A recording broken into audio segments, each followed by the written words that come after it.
Well, before I start, I must tell a few words about the political situation, the weather, and then I will ask you to show you the way for me, and then maybe we'll go. That's just a simple situation, like imagine if I was your driver and you are my rider. So, talking about our beautiful brand, a lot of people from Ukraine, of course, know us. Some people love us, some people hate us. But the thing is that we love every customer. And actually, I'm the customer of this service from 2012. So when I had the opportunity to join the company, I did it. And we did a great, interesting case that I'm happy to share with you today. So I will tell you about several things. If you leave now my presentation, that's just the things that will be I will be talking in the next half an hour. So if you are in marketing, consider not only growth metrics, but brand metrics as well, because they will definitely help you. Sooner or later, you should rebrand. Why? Because a customer is changing. Some people are leaving you, some new people are arriving, and one day your brand will become irrelevant. So there always be the day when you will change and when you will rebrand. And customers will always tell you where to go. Sometimes they will show you the way to the heaven, sometimes to the hell, but if you listen to them, they will show you the real way. That's how our brand looked before rebranding, quite beautiful. Now it looks much more interesting, so we can compare ourselves to some global companies. But I'll start from the story, where we were born and where we went. So we started that's how we imagine ourselves, like super robots in the world of dinosaurs. Actually, in Ukraine, we invented the market of online ordering of a taxi. It was in 2010 when Vitaly, this is the photo that my colleagues just sent me, I asked them, what's Vitaly doing now? I want to show him to the people, and they just made a photo. Vitaly is still programming. He was he graduated from Kyiv-Mohyla University Academy, and he was a programmer. And he came up with the idea to develop the service of ordering taxi online. So his just working day looks like this. He's sitting in front of 3 monitors, always programming, and I see him very rarely. So it all started from pizza.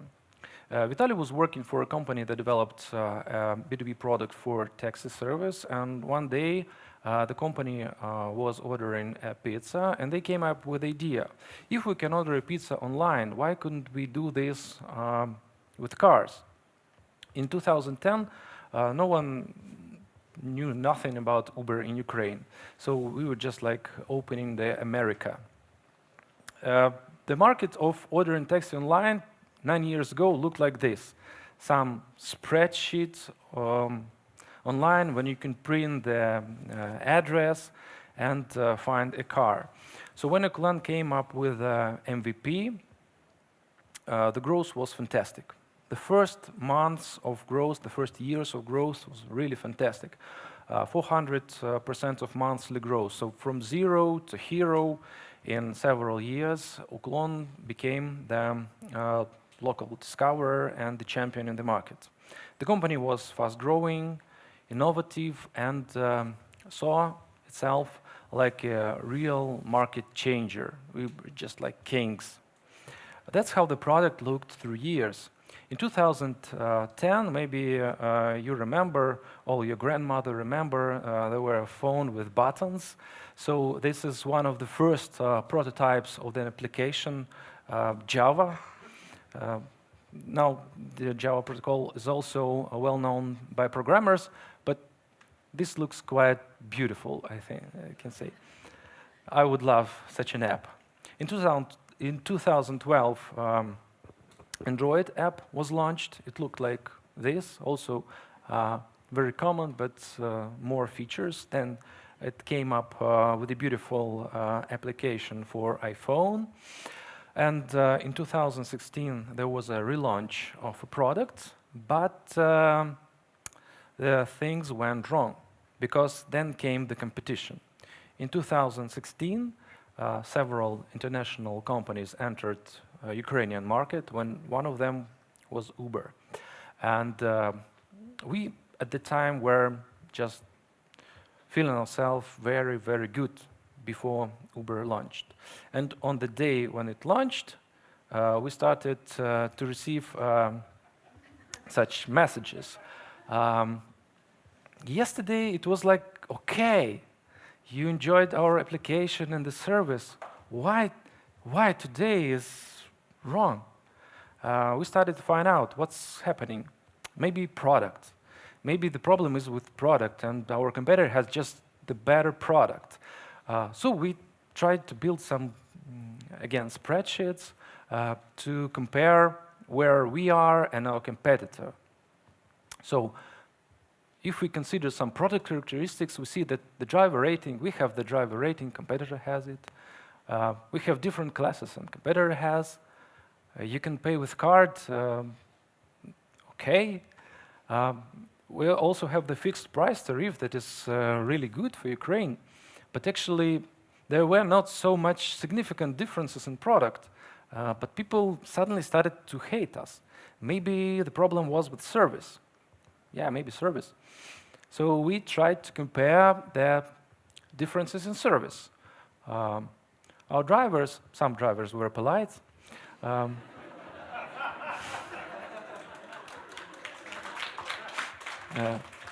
But support was very friendly. So also we launched an insurance. That's a great feature. But after 2 years of the service launch, not everybody knows that we have insurance. Maybe you don't want to think about insurance when you order a car, yeah? Also, we have some additional services, and our competitor does not. So the difference in service could take place, but actually, that was not the real problem. See, everything seems to be okay, but we felt that we stopped growing as fast as we wanted to grow. And we found out that the problem was with the brand. And what is the brand? How it's different from product? Of course, every marketer knows it. The brand is the perception. So we were for the market for 6 years before the day when our competitor launched its operation in Ukraine. And our competitor, well-known global brand, had come to the market with a great promise. And everybody was talking about the new competitor. We started to analyze the situation from the perspective of traditional brand metrics. We started with awareness, because actually the brand starts with awareness. And we found out that we have, after 6 years of operations, we have just only 56% of awareness. And now our competitor that joined several months ago has the awareness of 70%. Wow, that's a great problem. Why? Because the awareness metric describes the chance that a brand would come to mind first when customers think of a product or category. If you think about fast food, McDonald's comes to your mind. If you think about soft drinks or cola, of course it's Coca-Cola come to your mind. If you think about low cost, some low cost airways comes. So the awareness metrics is a chance that customer starts the search from you. The bigger brand acquires more customers because actually it's bigger. So it's easy for him to acquire a customer. It has better retention because the customers are used to the new biggest brands. It has the biggest market share, so it's easier for them to keep their customers. Also, the bigger brands spend less on acquisition because it's well known and people are talking about it. If you ask your colleague, could you advise me some computer program or application or ride service in some city? Of course, the bigger brand will come to the mind of your friend and he will tell you. And also the bigger brand has more repeat purchases because it's in the top of the mind. So the people are buying it all the time. If customers don't know us, they don't know our features and advantages.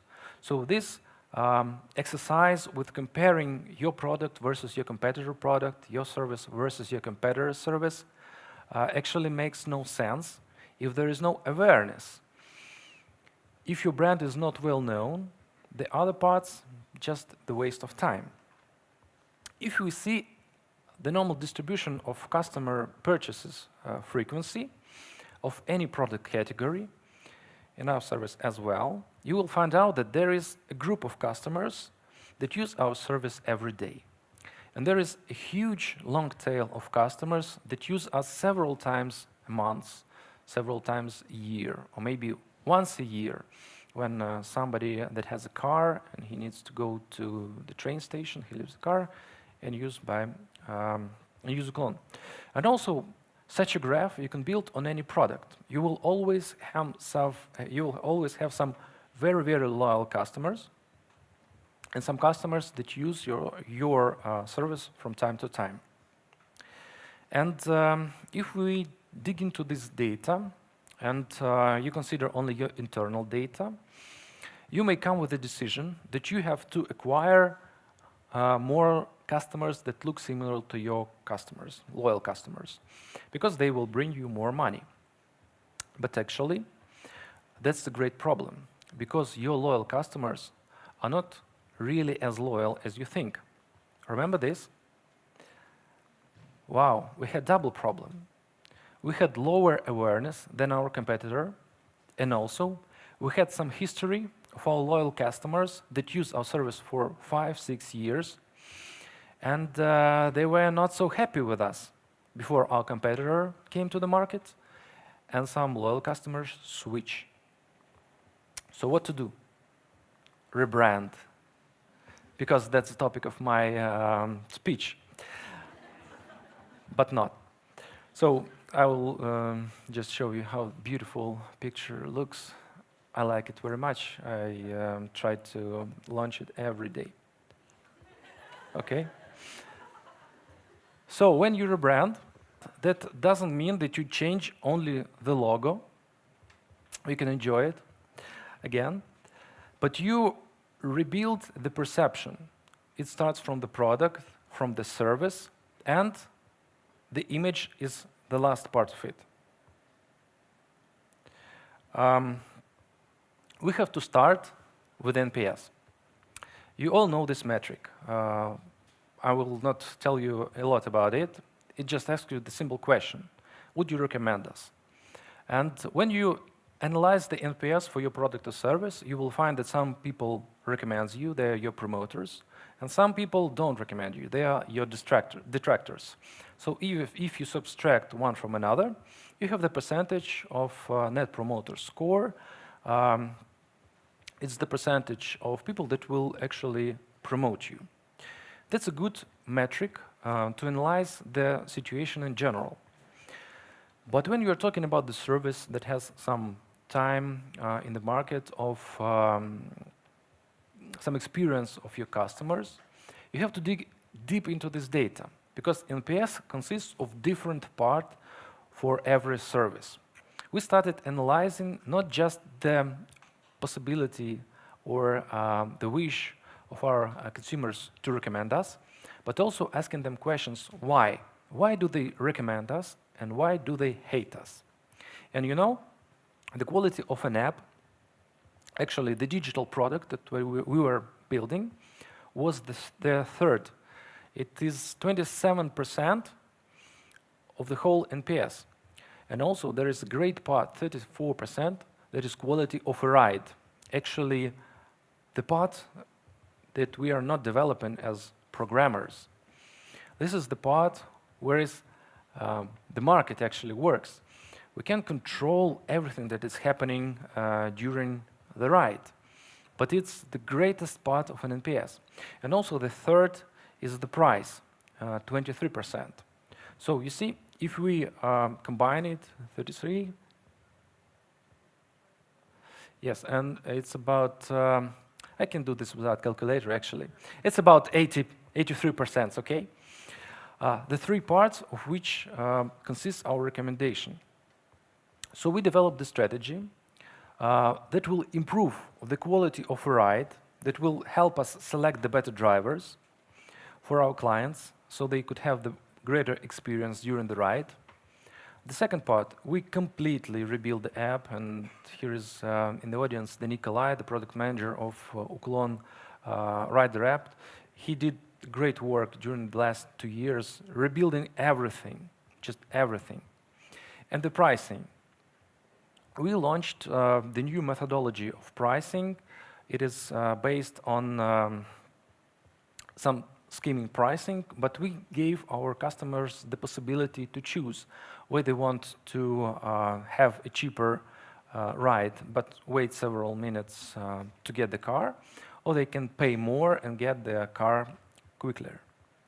And then we began the real war, because when we work with NPS, we work with a lot of internal processes and a lot of internal data.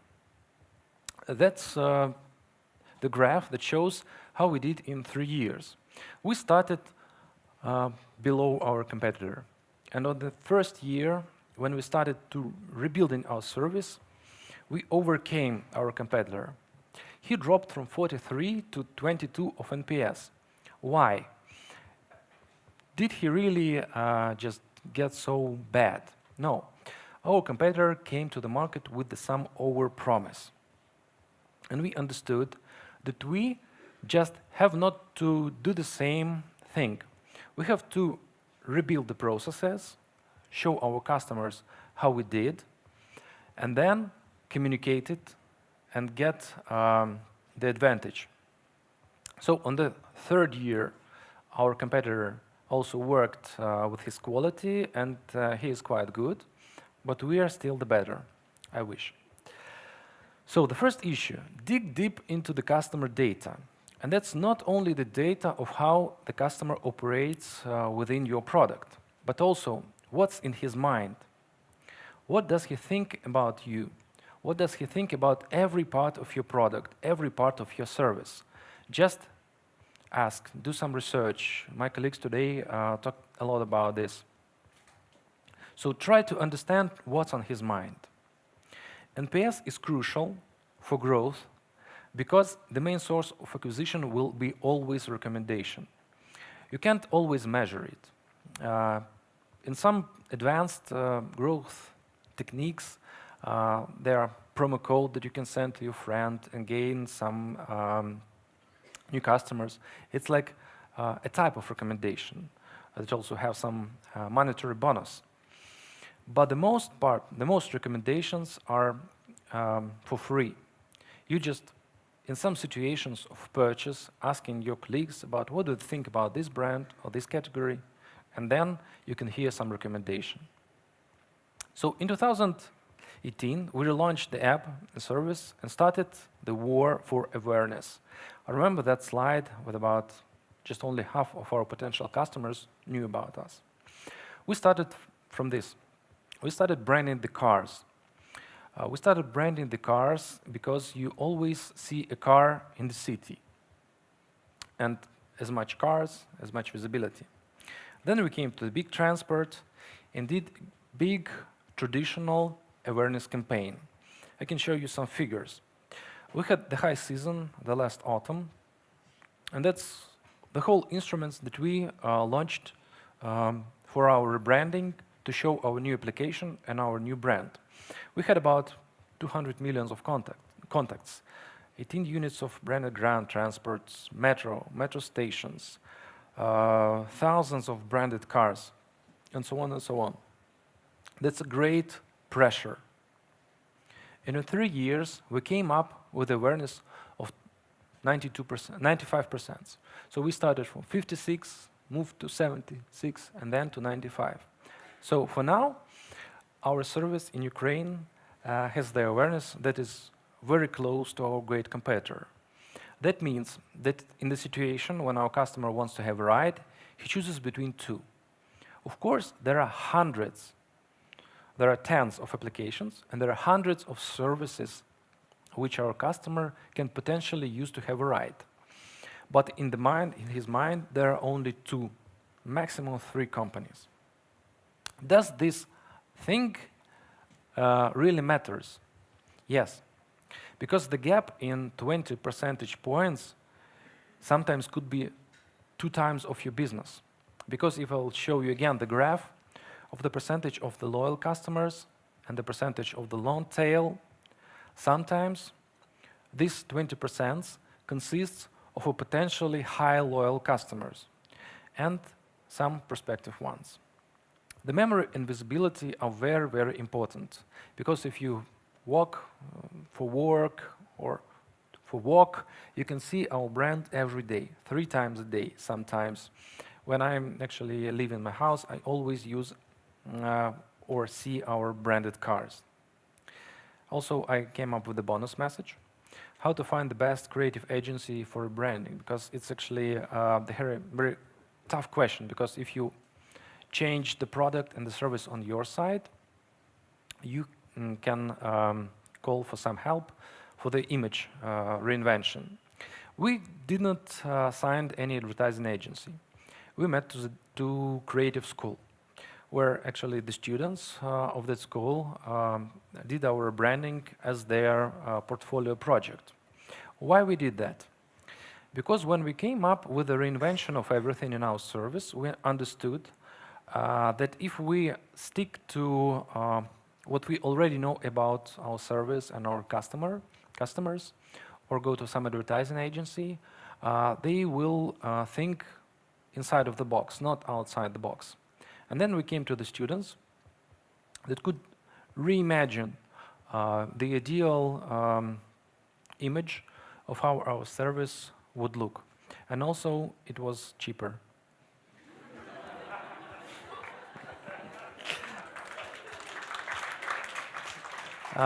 So that's the picture of some work process, how it was sketched by our product designer. He was one of the part of this portfolio group. So I came up to the takeaways really quickly. At first, define the power of your brand. Consider the traditional brand metrics. Awareness. Does your customer really think about you? Do they take the quality of your brand and the category? Find out what should be changed. Maybe they don't know you.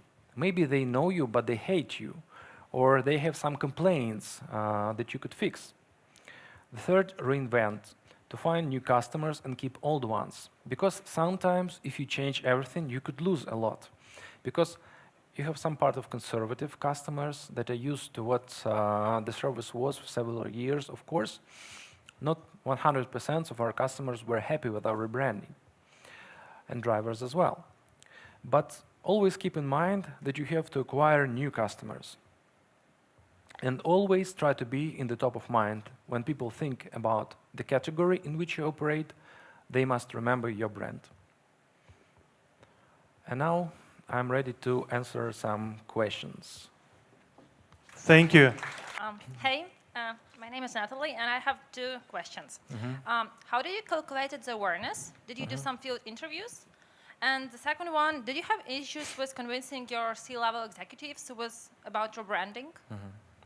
The first question, for measuring the brand metrics, we use external research agencies.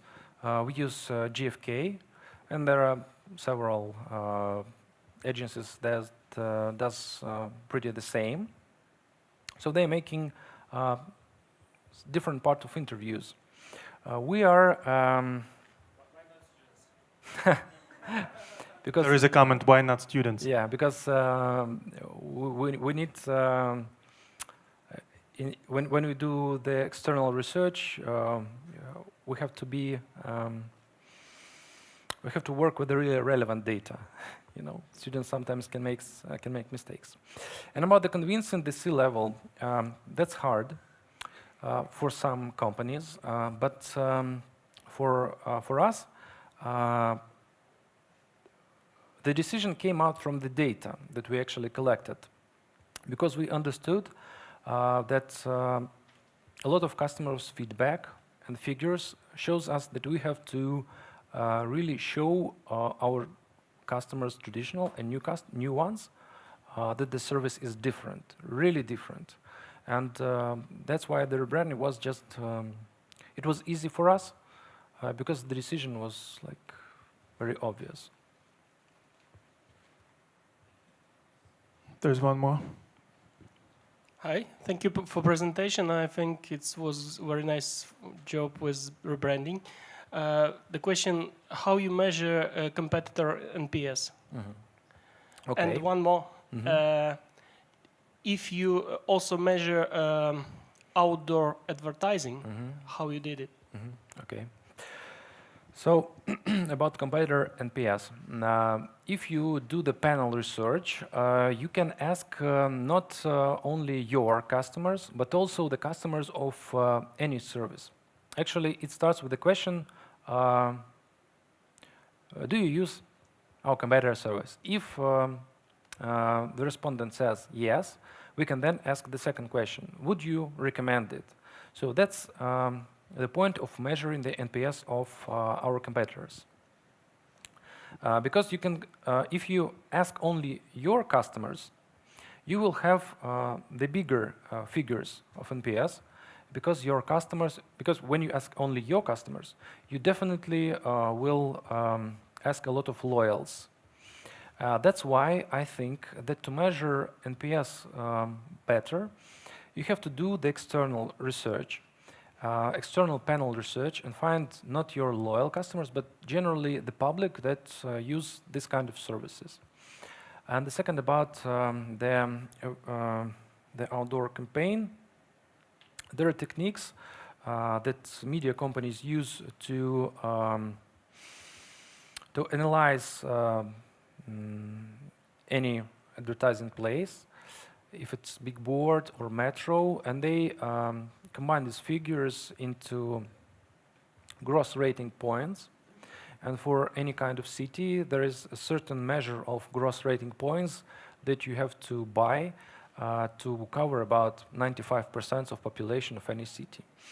If we consider the case of Kyiv, it's a capital, and a lot of people use metro in Kyiv.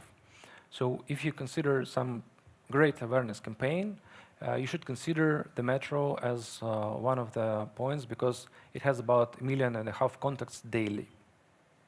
And in any channel where you media planning, you can have the data that could show you the possibility of reaching of some audience. We have a question here. Yeah, I have a okay. question. Okay. Thanks for the great presentation. So I have a provocative question, actually, because your presentation was great, but it's a very narrow subject, and as we have the topic of marketing growth, I want to ask, like, other than NPS, what are your growth benchmarks, and what makes you think that when you measure service and you say that your service providers are polite or drivers are polite, what is the judgment mark there? Because it's a very, very ambiguous measure. Okay, our growth metrics is we use several, but the main are the number of customers acquired on a daily and monthly basis, and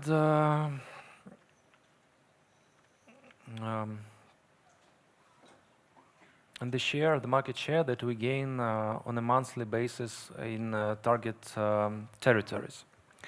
And when we talk about our drivers, we have the driver rating in the application, so a customer can leave the feedback, and this is the data that we analyze considering every driver, and we have the special group of people when it sees that the driver rating is decreasing, they call the driver to talk to him, and they work with even small situations. If there is some argument or rude behavior, etc., etc. Because in these things we rely on people factor, and we try to make it from one part the systematic approach, and from another the target approach. So what we can fix with some systematic, we do systematically, but we also work with every driver that has some rating decrease over a week. Okay. Okay, hi Daniel. So first of all, thank you for your talk. It's really nice to hear like real life story where we are, I think most of us part of this in some way. I have a question maybe to audience. Is there any people from Kharkiv? Yes, okay. Who of you using Uber pretty often in Kharkiv? Who is using on taxi more often? Mm-hmm. Okay, so my question is next. In Kharkiv, Uber failed, in my point, to reach there, and we have like few competitors. I personally prefer on taxi for so far. And my question is maybe also tricky as previous one. How do you see your unique value proposition, in Kyiv, and also how you're gonna go to regions like Kharkiv and other cities? Thanks. And I would add to that, like, do you have different value propositions, Yes. geo-based, or is Yes. it like unique no matter what the territory is? Yes, we have. If we talk about the branding campaigns, they are massive and they are not unique for any city. But we consider also some target campaigns in different territories. So when we enter regions or new regions, we traditionally use the low price to get the market, because the price sensitivity in smaller cities is higher, and also when some person is paying a small price for a service, he doesn't consider it like risky. So you just spent about several dollars for a ride, so you can risk and try service, and if the service is good, the people stay. And about uniqueness, that's a good question, because sometimes people try find unique points in the products, but in our very fast digital ways, digital world, the ways that your competitor will overcome you with this uniqueness are very interesting. If we launch some feature in our application, any of our competitor, except the biggest one with the head offices in San Francisco, can do the same thing in weeks. If we talk about the small services. So in our market, the uniqueness is not the case. The case is being in the top of mind and trying to acquire more customers than our competitors. Actually, in every situation, in the choice situation, we have to come to mind first. That's the case. Hi, thanks for a great speech. Very interesting to have like real cases today, actually. My name is Andrei. I'm a marketing director in an online gaming product. I have like 3 questions. First one, statistical. What percentage of users leave the reviews? Second one, it's more like consumer, I guess. Recently, after the update of application, I can see the doodles with the wooden horses. What's the story behind that? Is it like some part of experiment, or will it be like long-term strategy and you will act like Google with some kind of stuff, which is like really nice to see, actually, and quite, I would say, you do not fear to do that. And third one, it's really hard to rate the driver because 5 is very good and 4 is good, but they start from 5. So basically, I have a real problem of rating them. If they would ever start with 4, I would say you're a good man, and 4 is good. But whenever like you see an application like anything below the 4.5, that means they're garbage. So I guess that's the real problem with the rating. Like how can I? Well, if the ride was great, it's 5. But if it's good, like what should I do? Thank you. Okay, about the ratings, I don't actually remember the number, But I think that about a half of customers definitely leave the rating after every ride. And about the rating, you know, this is like